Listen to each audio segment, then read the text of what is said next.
Haryana board के 9वीं कक्षा के छात्रों का कल 26 तारीख को इंग्लिश विषय का अर्धवार्षिक परीक्षा यानी कि हाफ ईयरली का एग्ज़ाम है। और इस एग्ज़ाम की तैयारी के लिए आज मैं आपको इस वीडियो के अंदर क्वेश्चन पेपर दिखाऊंगा और उसको सोल्व करवाऊंगा ताकि आप अपने एग्ज़ाम की अच्छे से तैयारी कर सकें। वीडियो अच्छी लगे तो लाइक करें, चैनल को सब्सक्राइब करके ऑल के बटन के ऊपर क्लिक कर ले ताकि जब नेक्स्ट वीडियो अपलोड हो तो उसका नोटिफिकेशन आपको मिल जाए। अब क्वेश्चन पेपर देखते हैं। जैसा कि आप देख सकते हैं, हाफ ईयरली असेसमेंट यानी कि अर्धवार्षिक परीक्षा के लिए क्वेश्चन पेपर है। सितंबर 2024 के लिए 9वीं कक्षा का है, इंग्लिश विषय का है और 40 नंबर का आपका क्वेश्चन पेपर आएगा। पहले ये इन्फॉर्मेशन आई थी कि 80 नंबर का क्वेश्चन पेपर आएगा, लेकिन आपके जो क्वेश्चन पेपर आए हैं वो पिछले साल का जो डिज़ाइन था क्वेश्चन पेपर उसके ऊपर आधारित हैं।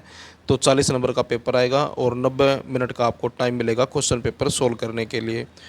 और सबसे पहले सेक्शन ए के अंदर रीडिंग स्किल में 2 अनसीन पैसेज आएंगे। एक अनसीन पैसेज ऐसा आएगा जिसके क्वेश्चन होंगे जो वो एमसीक्यू वाले आएंगे, यानी कि चॉइस होगी आपके पास, उनमें से एक जो है आपका आंसर होगा। और दूसरा अनसीन पैसेज जो आएगा उसके जो क्वेश्चन आएंगे उसके आंसर आपको लिखने होंगे, यानी कि सब्जेक्टिव टाइप है। तो ये पहला आपका अनसीन पैसेज है, इस पैसेज को पढ़ना है, समझना है और उसके बाद नीचे दिए गए क्वेश्चनों के आंसर देने हैं। तो यहाँ पर समय की कमी के कारण जो है मैं पैसेज नहीं समझा पाऊँगा, लेकिन इसके जो क्वेश्चन हैं उसके आंसर मैं आपको बता दूँगा। पैसेज को पढ़कर और उस समझने की कोशिश करें। और पहला क्वेश्चन है इसके अंदर, व्हाट आर बीज, यानी कि मधुमक्खियाँ क्या हैं। तो मधुमक्खियाँ जो हैं इंसेक्ट यानी कि कीड़े मकोड़ों की कैटेगरी में आती हैं, तो इंसेक्ट हैं। मधुमक्खियाँ जो हैं इंसेक्ट कहलाती हैं, तो ऑप्शन ए जो है आंसर है। उसके बाद है हाउ डज बीज फ्लाई, और जो मधुमक्खियाँ हैं वो कैसे उड़ती हैं। दे यूज़ देयर विंग्स, यानी कि वो अपने पंखों की मदद से उड़ती हैं। हाउ मैनी लेग्स बीज है, यानी कि मधुमक्खियों की कितनी टांगें होती हैं। तो उसकी होती हैं, मधुमक्खियों की होती हैं 6 टांगें होती हैं। What is the stinger used for, और जो डंक होता है मधुमक्खियों का जो डंक होता है वो किस लिए यूज़ होता है। तो आंसर आएगा टू डिफेंड, यानी कि अपनी रक्षा करने के लिए। अगेंस्ट यानी कि विरुद्ध, एनिमीज़ मतलब शत्रु, यानी कि शत्रुओं से अपनी सुरक्षा के लिए मधुमक्खियाँ जो है अपने डंक का प्रयोग करती हैं। वेयर डू बीज लीव, यानी कि मधुमक्खियाँ कहाँ पर रहती हैं। तो इसका आंसर है option A and B, North America and Asia. उसके बाद ये दूसरा अनसीन पैसेज है, इसके अंदर भी जो है पैसेज को पढ़ना है, समझना है और इसके नीचे जो क्वेश्चन है उनके आंसर लिखने होंगे, यानी कि ये सब्जेक्टिव क्वेश्चन होंगे। तो पहला क्वेश्चन है इसके अंदर, वेयर डज पेंगुइन लिव, यानी कि पेंगुइन कहाँ पर रहती हैं। तो आंसर देखें, penguin live in and around South Pole, यानी कि साउथ पोल में या साउथ पोल के आसपास रहती हैं। लिव इन मतलब साउथ पोल में रहती हैं, या फिर अराउंड का मतलब आसपास।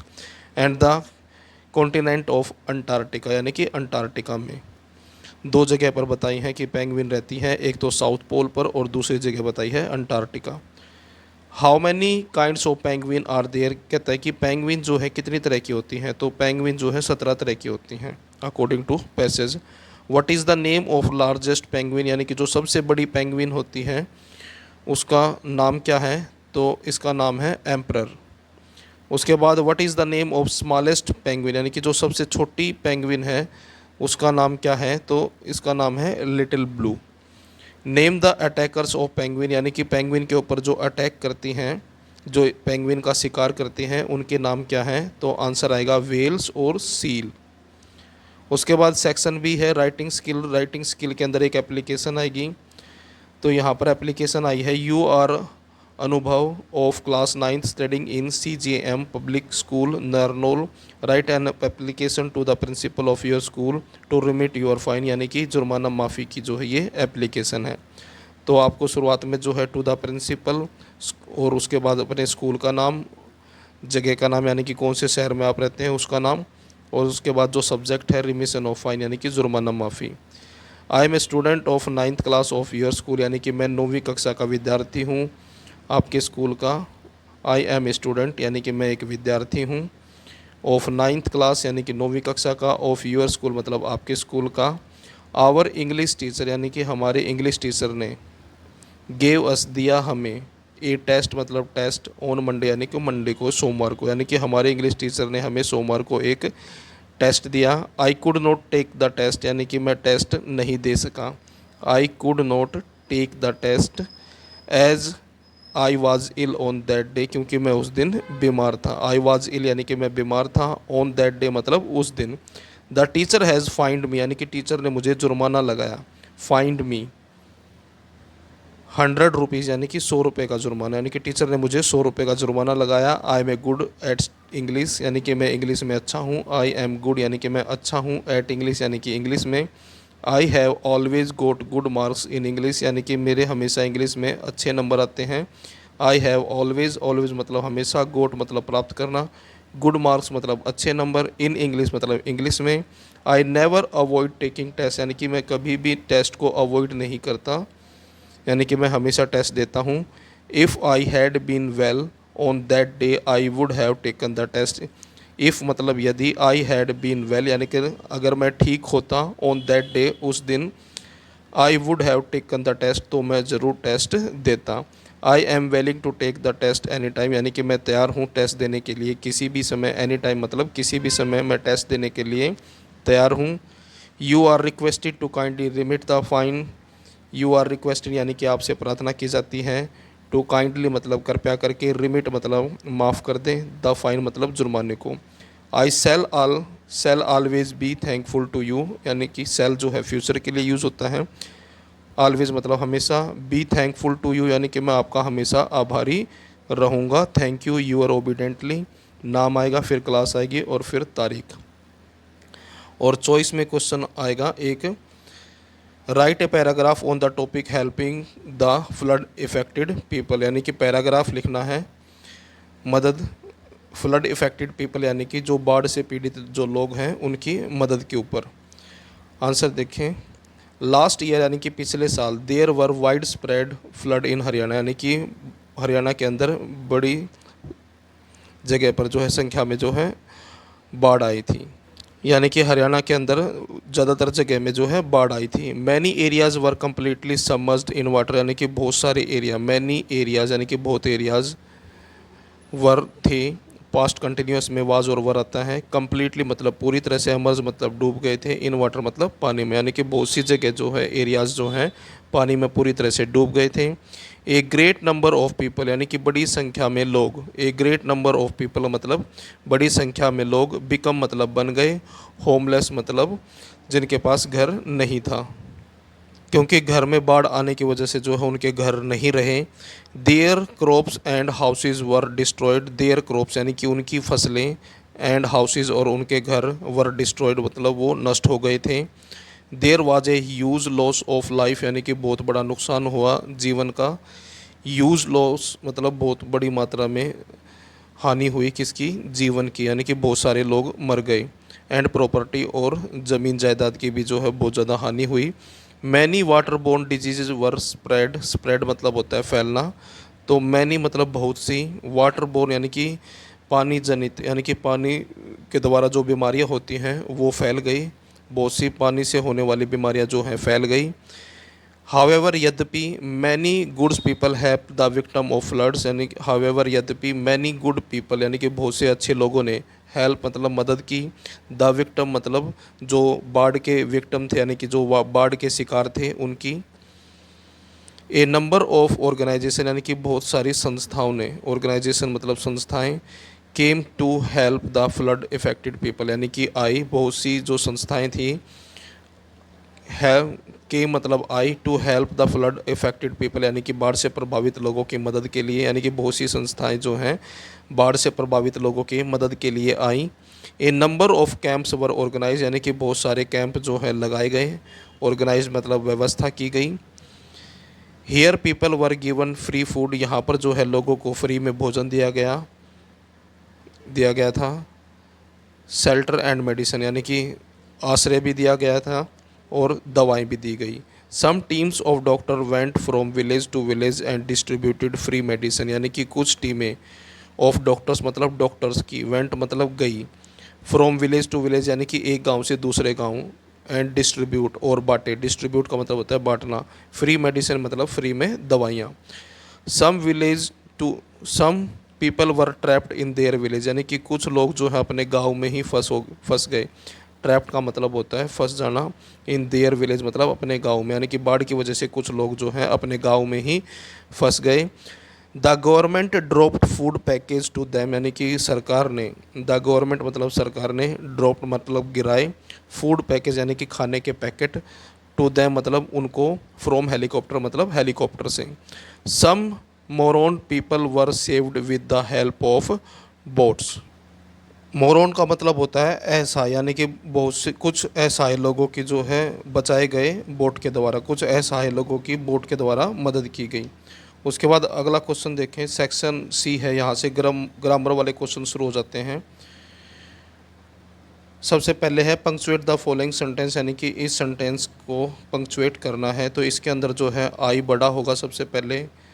सेट टू रवि, रवि का आर बड़ा होगा। उसके बाद कोमा, इन्वर्टेड को, उसके बाद इन्वर्टेड कोमा के बाद जो वेयर है, वेयर का डब्लू बड़ा होगा। डू यू लिव, लिव के बाद क्वेश्चन मार्क लगेगा और इन्वर्टेड कोमा बंद हो जाएगा। तो इस तरह से इसका आंसर आएगा। तो आई कैपिटल होगा, रवि का आर बड़ा होगा, रवि के बाद कोमा, इन्वर्टेड कोमा और वेयर का डब्लू कैपिटल और लास्ट में क्वेश्चन मार्क और इन्वर्टेड कोमा क्लोज। उसके बाद fill in the blanks with correct form of verb. तो यहाँ पर सेंटेंस है last year I attend a conference at Delhi. यहाँ पर लास्ट ईयर लिखा हुआ है, लास्ट ईयर का मतलब है पुरानी बात है, पास्ट की बात है। तो यहाँ पर आ जाएगी वर्ब की सेकंड फॉर्म अटेंडेड, डी के बाद ईडी और लग जाएगा। Last year I attended a conference at Delhi, यानी कि पिछले साल मैंने दिल्ली में एक कॉन्फ्रेंस अटेंड की। उसके बाद fill the correct article, article वाला है C is N N C C आएगा इसमें, NNCC ऑफिसर। और आर्टिकल को भरते टाइम एक चीज़ का ध्यान रखना आप, ये जो डैश है, इस डैश के बाद जो भी अक्षर यहाँ पर आएगा और जब आप उसको यूं का यूं हिंदी में लिखेंगे, अगर उसका पहला अक्षर ए आ ई में से है, यानी कि जो ये टोटल 12 होते हैं इनमें से है, तो आंसर में आ जाएगा एन। और अगर यहाँ पर कोई भी ऐसा वर्ड है और जब उसको लिखते हो आप हिंदी में और उसका पहला अक्षर कै खे गह में से आता है, तो आंसर में आएगा ए। और जो चीज़ स्पेसिफिक होगी, यूनिक होगी, अपने आप में इकलौती होगी, उन सब के साथ द आर्टिकल यूज़ होता है। उसके बाद फिल द करेक्ट आर्टिकल, फिर से आर्टिकल है English is not an easy language. तो ईजी लैंग्वेज एन आएगा इसमें भी, क्योंकि यहाँ पर ईजी लिखा हुआ है। ईजी को मैं अगर यूँ का यूँ हिंदी में लिखता हूँ तो पहला अक्षर ई आएगा और ये ए आ में आता है, तो आंसर में आ जाएगा एन। और एनसीसी को भी मैं अगर हिंदी में लिखता हूँ तो एन के लिए लिखना पड़ेगा ए, तो यहाँ पर भी आएगा आंसर में एन। उसके बाद है complete the sentence with the correct form of verb. Cows dash feed on grass. तो यहाँ पर जो है काउज ज़्यादा है, प्लूरल वर्ड है ये, तो यहाँ पर फीड यूँ का यूँ रह जाएगा। अगर यहाँ पर एस नहीं होता, अगर ये एस नहीं होता तो यहाँ पर फीड के साथ एस लग जाता। तो अब जो है आंसर है वो यूँ का यूँ आ जाएगा, फीड यूँ का यूँ आएगा। उसके बाद है सेक्शन डी लिटरेचर। इसके अंदर जो है सीन पैसेज आएगा 5 नंबर का, जो आपकी किताब में पाठ है उन पाठों में से ही एक पैसेज आएगा और इसके नीचे क्वेश्चन होंगे। तो क्वेश्चन देखें, पहला क्वेश्चन है name the chapter and it's writer. तो चैप्टर का नाम है द फन दे हैड और राइटर है आइजैक आसिमोव। और दूसरा क्वेश्चन है who is he in the first line. तो ही इज़ काउंटी इंस्पेक्टर। तो जो ही है पहली लाइन के अंदर वो काउंटी इंस्पेक्टर है। वाई डिड मार्गी मदर सेंड फॉर हिम, यानी कि मार्गी की जो मम्मी है, मम्मी मदर, वो उसको बुलावा क्यों भेजती है। आंसर देखें, Margie's mechanical teacher was not working properly. क्योंकि जो मार्गी का जो मैकेनिकल टीचर था वो अच्छी तरह से काम नहीं कर रहा था। प्रॉपरली मतलब उचित तरीके से, वर्किंग मतलब कार्य करना, यानी कि मार्गी का जो मैकेनिकल टीचर था वो उचित तरीके से यानी कि ठीक से काम नहीं कर रहा था। So the county inspector was sent for, इसलिए काउंटी इंस्पेक्टर को बुलाया गया। What did the inspector repair, यानी कि काउंटी इंस्पेक्टर ने किस चीज़ को रिपेयर किया, ठीक किया। आंसर देखें, the inspector repaired the mechanical teacher, यानी कि इंस्पेक्टर ने ठीक किया मैकेनिकल टीचर को। एक्सप्लेन मार्गीज टीचर, मार्गी के टीचर के बारे में बताना है। मार्गी टीचर वाज ए कंप्यूटर, यानी कि मार्गी का जो टीचर था वो एक कंप्यूटर था। विद ए बिग स्क्रीन, एक बड़ी स्क्रीन के साथ, ऑन विच ऑल लेसन वर सोन, जिस पर जो है सभी लेसन यानी कि सभी पार्ट, सोन मतलब दिखाए जाते हैं। एंड क्वेश्चन वर्क आस्क्ड, और क्वेश्चन पर्सन यानी कि पूछे जाते थे। तो मार्गी का जो टीचर था वो कंप्यूटर था, कंप्यूटर स्क्रीन के ऊपर उसके सभी जो पार्ट थे वो दिखाए जाते थे और उसी पर स्क्रीन पर ही उससे प्रश्न पूछे जाते थे। उसके बाद चॉइस में जो है पोएम से स्टैंजा आएगा, तो ये पोएम से स्टैंजा है और इसके नीचे भी क्वेश्चन आएंगे। Name the poem from which the stanza has been taken, यानी कि ये जो स्टैंजा है ये कौन सी पोएम से लिया गया है, तो इसका नाम है पोएम का विंड। नेम इट्स पोएट, इसके कवि का नाम बताना है। सुब्रमण्य भारती। उसके बाद है what does the wind blow out, तो जो विंड है वो किसको बुझा देती है। It blows out weak fire, यानी कि जो कमज़ोर आग होती है उसको हवा जो है बुझा देती है। How does the wind make the strong fire, और जो मजबूत आग होती है उसके साथ हवा क्या करती है। The wind make strong fire roar and flourish, यानी कि जो विंड होती है मेक्स स्ट्रॉन्ग फायर रोयर, यानी कि वो स्ट्रॉन्ग जो तेज़ आग होती है उसको दहाड़ती, यानी कि उसकी वजह से जो तेज़ हवा की वजह से जो आग है वो दहाड़ती है, यानी कि तेज़ हवा को हवा जो है और तेज़ आग को हवा जो है और ज़्यादा फैला देती है और भड़का देती है।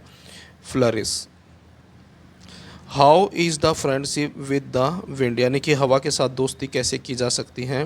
Friendship with the wind is good, यानी कि हवा के साथ दोस्ती कैसी है, तो friendship with the wind is, wind मतलब हवा, इज़ गुड यानी कि अच्छी है।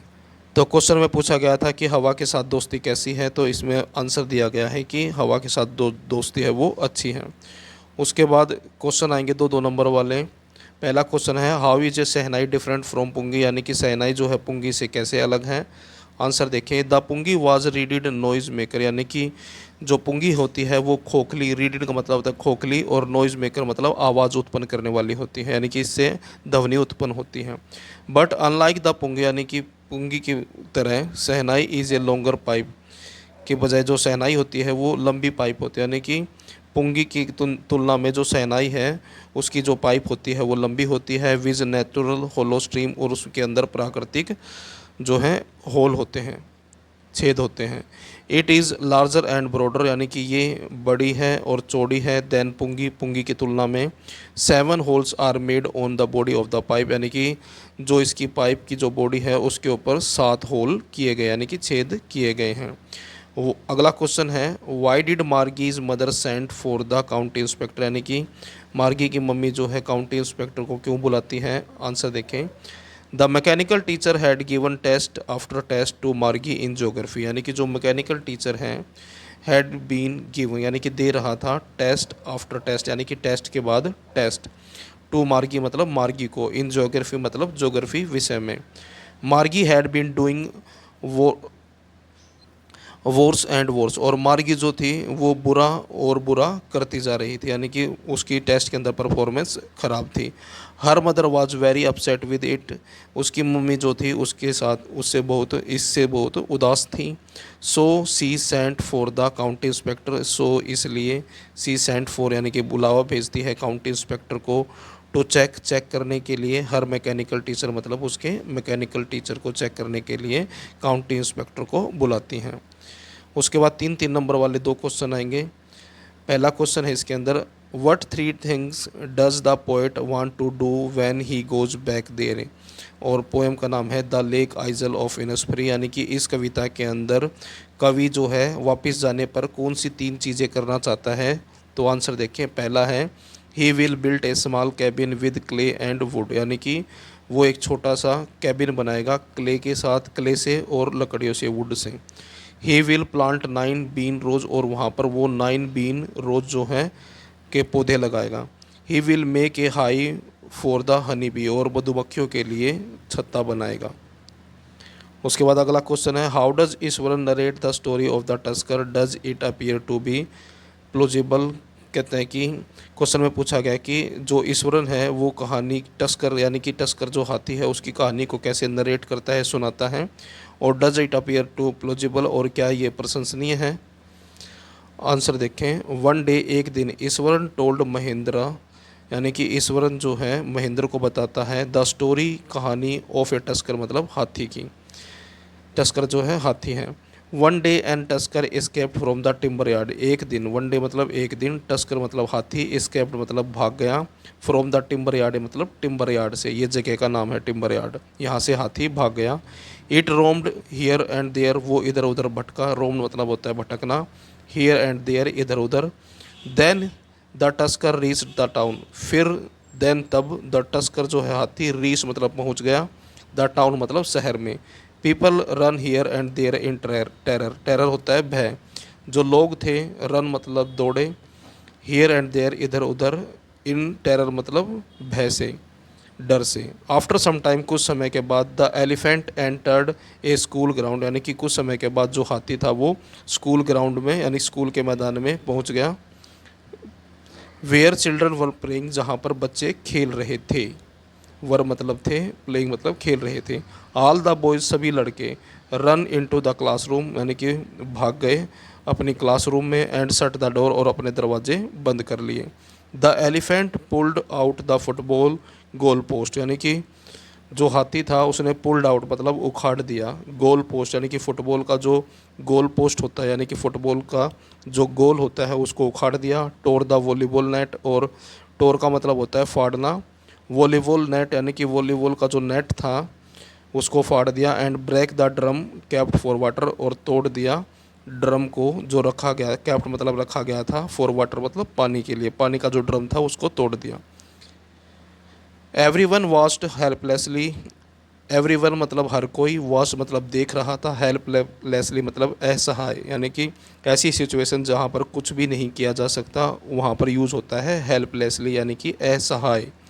Eswaran said that he was studying in the junior class at that time, Eswaran ने कहा, ईश्वरन सेड यानी कि ईश्वरन ने कहा, दैट की ही वाज स्टडिंग यानी कि वो पढ़ रहा था, इन द जूनियर क्लास यानी कि जूनियर क्लास में पढ़ता था, एट दैट टाइम मतलब उस समय पर।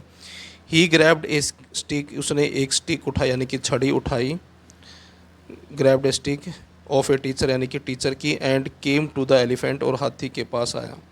ही struck the elephant toenail, he मतलब वह, स्ट्रक मतलब मारता है, द एलिफेंट टोनेल यानी कि हाथी के टोनेल पर। ही सीवर्ड फेल डाउन, वो कांपता है, सीवर्ड मतलब कांपना, और फेल डाउन मतलब वो गिर जाता है, यानी कि उसने हाथी के पैर पर मारा और वो कांपता है और वो गिर जाता है। ए वेटनरी डॉक्टर वाज कॉल्ड, यानी कि एक डॉक्टर जो जानवरों का डॉक्टर है उसको बुलाया गया, वेटनरी डॉक्टर होता है जानवरों का डॉक्टर, वाज कॉल्ड उसको बुलाया गया। आफ्टर 2 डेज़, 2 दिनों के बाद, द एलिफेंट महावत केम, यानी कि एलिफेंट का जो महावत होता है यानी कि एलिफेंट का जो मालिक होता है उसको महावत कहते हैं, केम मतलब आया, एंड टुक इट अवे और उसको ले गया। ईश्वरन टोल्ड महेंद्रा, ईश्वर ने बताया, टेल की सेकंड फॉर्म होती है टोल्ड, महेंद्र को बताया, दैट की he made the elephant unconscious, कि उसने हाथी को जो है बेहोश कर दिया था, अनकॉन्शियस का मतलब होता है बेहोश कर देना। Using the Japanese art, using मतलब प्रयोग करते हुए, जैपनीज आर्ट मतलब जापानी कला का प्रयोग करते हुए, कराटे यानी कि जापानी जो कराटे था उसका यूज़ किया था उसने, और जिसका नाम था जुजुत्सु। उसके बाद 5 नंबर वाले क्वेश्चन हैं, तो ये क्वेश्चन है और इसका आंसर है। वीडियो जो है काफ़ी लंबी हो चुकी है और समय की कमी के कारण जो है मैं आपको आंसर दिखा रहा हूँ, और जो उसके बाद इसके चॉइस में भी एक क्वेश्चन आएगा। क्वेश्चन है, why did Margie hate school, यानी कि मार्गी स्कूल से नफ़रत क्यों करती है। Why did she think the old kind of school must have been fun. तो ये इंपॉर्टेंट क्वेश्चन है, इसकी तैयारी ज़रूर करें।